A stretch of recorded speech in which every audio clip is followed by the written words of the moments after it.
Hello, and thank you for joining me in Annie Stories. Today, I'll be reading English fairy tales retold by Flora Annie Steele, called The Three Feathers. So without further ado, let's begin. The Three Feathers. Once upon a time, there lived a girl who was wooed and married by a man she never saw. For he came to court her after nightfall, and when they were married, he never came home till it was dark, and always left before dawn.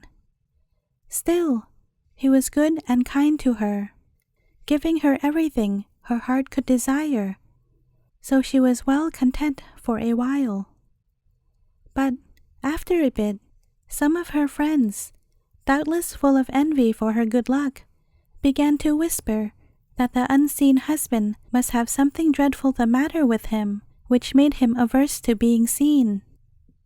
Now from the very beginning, the girl had wondered why her lover did not come to court her as other girls' lovers came, openly and by day. And though at first she paid no heed to her neighbors' nods and winks, she began at last to think there might be something in what they said. So she determined to see for herself, and one night, when she heard her husband come into her room, she lit her candle suddenly and saw him.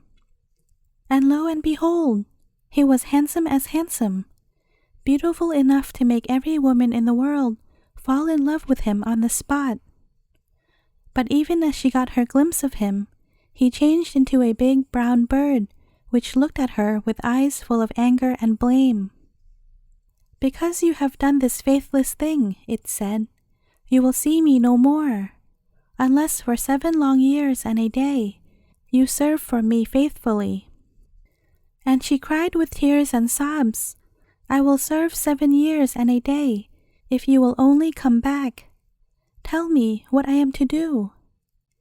Then the bird husband said, "I will place you in service, and there you must remain and do good work for 7 years and a day, and you must listen to no man who may seek to beguile you to leave that service.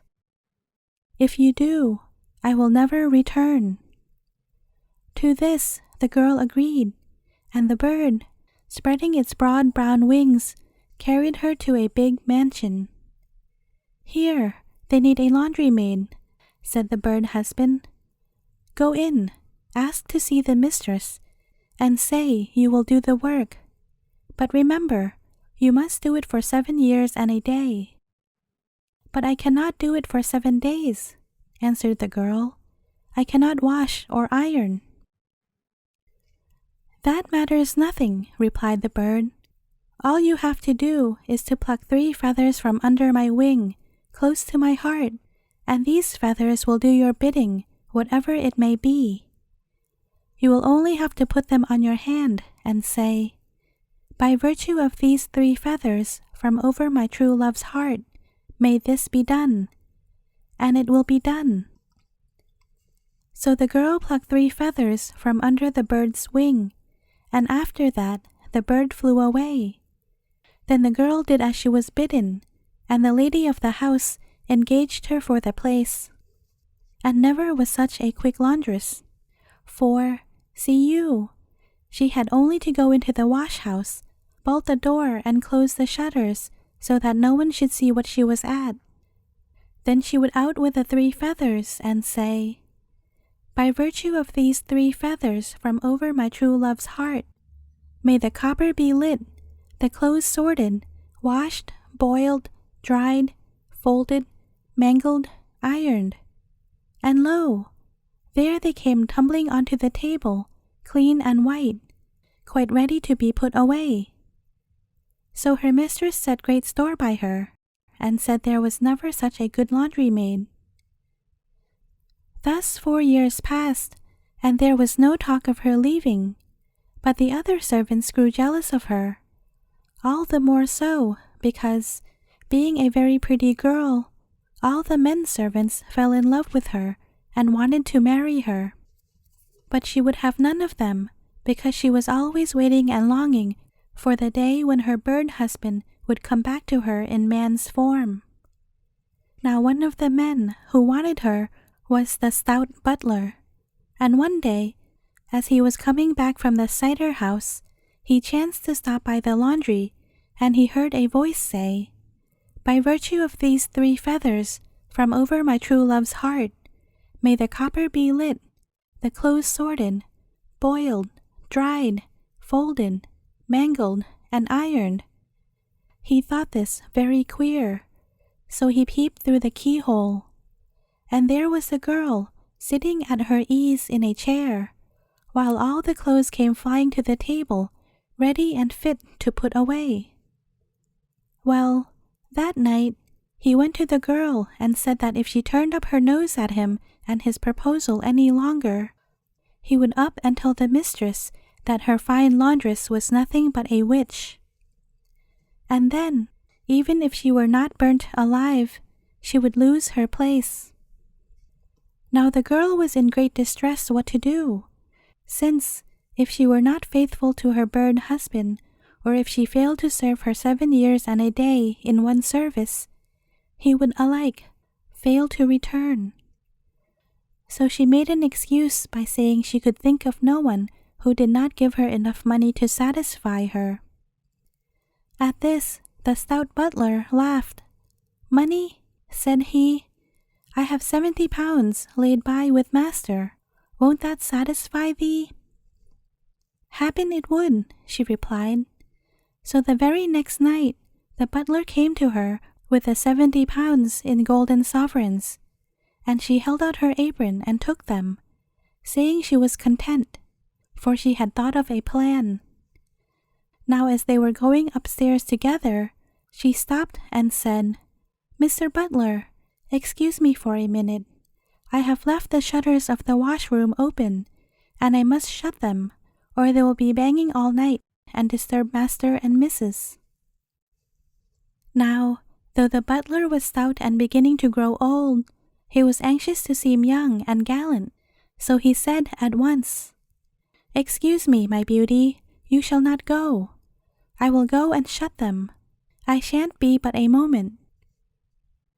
So off he set, and no sooner had he gone than she out with her feathers, and putting them on her hand, said in a hurry, "By virtue of the 3 feathers from over my true love's heart, may the shutters never cease banging till morning, and may Mr. Butler's hands be busy trying to shut them." And so it happened.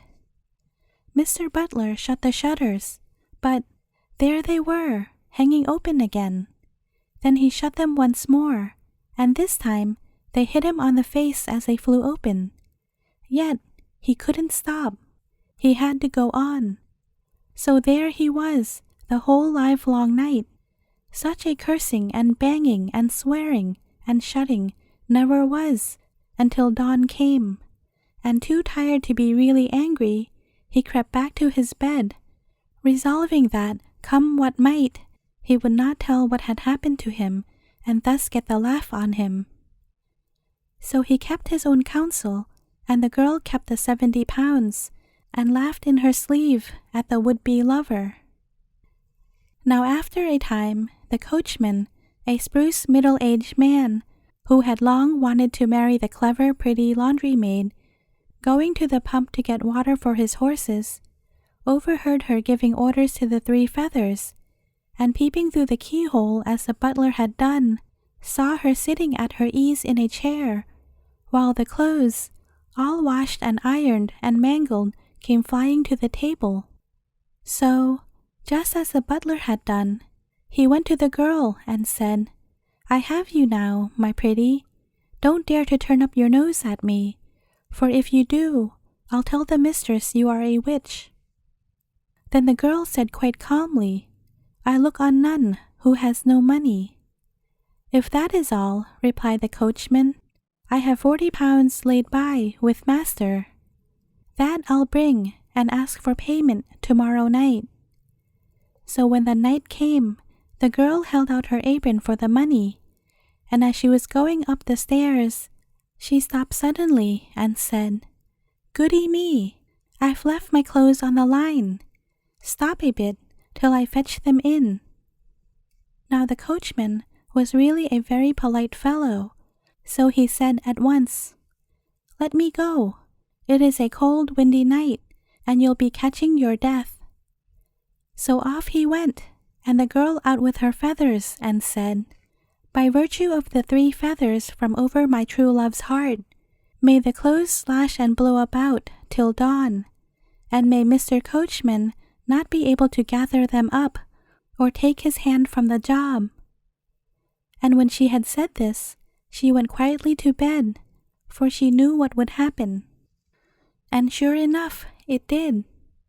Never was such a night as Mr. Coachman spent with the wet clothes flittering and fluttering about his ears, and the sheets wrapping him into a bundle and tripping him up, while the towels slashed at his legs. But though he smarted all over, he had to go on till dawn came. Then a very weary, woe-begone coachman couldn't even creep away to his bed, for he had to feed and water his horses. And he also kept his own counsel for fear of the laugh going against him. So the clever laundry maid put the 40 pounds with the 70 in her box, and went on with her work gaily. But after a time, the footman, who was quite an honest lad and truly in love, going by the laundry, peeped through the keyhole to get a glimpse of his dearest dear. And what should he see but her sitting at her ease in a chair, and the clothes coming already folded and ironed onto the table. Now when he saw this, he was greatly troubled, so he went to his master and drew out all his savings. And then he went to the girl and told her that he would have to tell the mistress what he had seen, unless she consented to marry him. "You see," he said, "I have been with master this while back, and have saved up this bit, and you have been here this long while back, and must have saved as well. So let us put the 2 together, and make a home, or else stay on at service as pleases you." Well, she tried to put him off, but he insisted so much that at last she said, "James, there's a dear, run down to the cellar and fetch me a drop of brandy. You've made me feel so queer."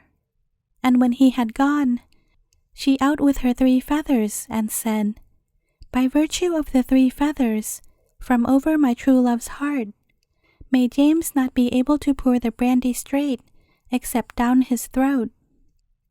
Well, so it happened. Try as he would, James could not get the brandy into the glass. It splashed a few drops into it, then it trickled over his hand and fell on the floor. And so it went on, till he grew so tired that he thought he needed a dram himself. So he tossed off the few drops and began again, but he fared no better. So he took another little drain, and went on, till he got quite fuddled. And who should come down into the cellar but his master, to know what the smell of brandy meant. Now James the footman was truthful as well as honest, so he told the master how he had come down to get the sick laundry maid a drop of brandy, but that his hand had shaken so that he could not pour it out, and it had fallen on the ground, and that the smell of it had got to his head. "A likely tale," said the master, and beat James soundly. Then the master went to the mistress, his wife, and said, "Send away that laundry maid of yours. Something has come over my men. They have all drawn out their savings as if they were going to be married, yet they don't leave, and I believe that girl is at the bottom of it." But the wife would not hear of the laundry maid being blamed. She was the best servant in the house, and worth all the rest of them put together. It was his men who were at fault. So they quarreled over it. But in the end, the master gave in, and after this there was peace, since the mistress bade the girl keep herself to herself, and none of the men would say aught of what had happened for fear of the laughter of the other servants. So it went on until one day When the master was going a-driving, the coach was at the door, and the footman was standing to hold the coach open, and the butler on the steps all ready, when who should pass through the yard, so saucy and bright, with a great basket of clean clothes, but the laundry maid. And the sight of her was too much for James the footman, who began to blub. "She is a wicked girl," he said. "She got all my savings, and got me a good thrashing besides." Then the coachman grew bold. "Did she?" he said. "That was nothing to what she served me." So he upped and told all about the wet clothes and the awful job he had had the livelong night. Now the butler, on the steps, swelled with rage until he nearly burst, and at last he out with his night of banging shutters. "And one," he said, "hit me on the nose." This settled the three men, and they agreed to tell their master the moment he came out, and get the girl sent about her business. Now the laundry maid had sharp ears, and had paused behind a door to listen. So when she heard this, she knew she must do something to stop it. So she out with her 3 feathers, and said, "By virtue of the 3 feathers from over my true love's heart, may there be striving as to who suffered most between the men, so that they get into the pond for a ducking." Well, no sooner had she said the words than the 3 men began disputing as to which of them had been served the worst. Then James up and hit the stout butler, giving him a black eye, and the fat butler fell upon James and pummeled him hard, while the coachman scrambled from his box and belabored them both, and the laundry maid stood by laughing. So out comes the master, but none of them would listen, and each wanted to be heard, and fought and shoved and pummeled away until they shoved each other into the pond, and all got a fine ducking. Then the master asked the girl what it was all about.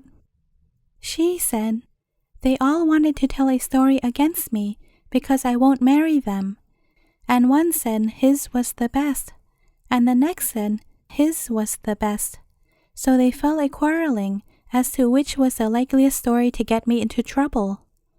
But they are all well punished, so there is no need to do more." Then the master went to his wife and said, "You are right. That laundry maid of yours is a very wise girl." So the butler and the coachman and James had nothing to do but look sheepish and hold their tongues, and the laundry maid went on with her duties without further trouble.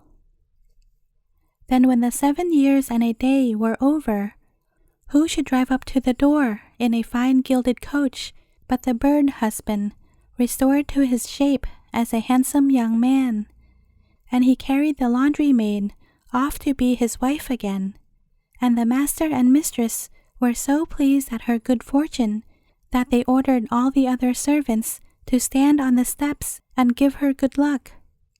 So as she passed the butler, she put a bag with 70 pounds in it into his hand, and said sweetly, "That is to recompense you for shutting the shutters." And when she passed the coachman, she put a bag with 40 pounds into his hand, and said, "That is your reward for bringing in the clothes." But when she passed the footman, she gave him a bag with 100 pounds in it, and laughed, saying, "That is for the drop of brandy you never brought me." So she drove off with her handsome husband, and lived happy ever after. The end. Thank you for listening. If you enjoyed this reading, please consider subscribing to support my small channel. I also want to let you know that I now have a Facebook page for Anny Stories. You can check out the link in the description below if you'd like. Thanks in advance, and see you again tomorrow.